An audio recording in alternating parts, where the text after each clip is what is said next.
Friends, இந்த year Pongal வந்து week டேஸில் வந்தனால கோயிலுக்கெலாம் போக முடியலங்க. அதனால் வீக்கெண்ட் பிளான் பண்ணி நாங்கள் கிளம்பியாச்சு.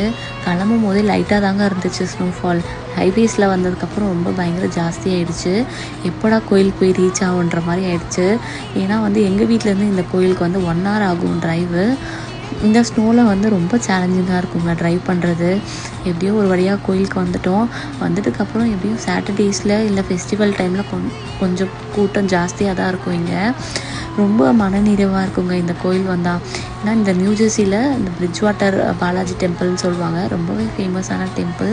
இங்கே வந்து நிறைய பேர் டொனேட் பண்ணுறாங்க. அரிசி, பருப்பு அந்த மாதிரி நம்மளால் என்ன முடியுமோ அதை டொனேட் பண்ணலாம். இங்கே சில பேர் சின்ன சின்ன பேக்கெட் கூட ஆயில் அந்த மாதிரிலாம் கொடுக்குறாங்க. நான் ஃபஸ்ட் டைம் இதை பார்த்தேன்.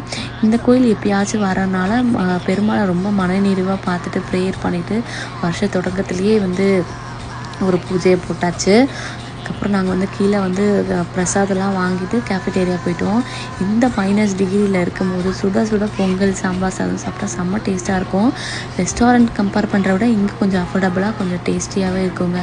நாங்கள் வாங்கிட்டு வந்தாச்சு வீட்டுக்கு. இன்னொரு உலகில் பார்க்கலாம்.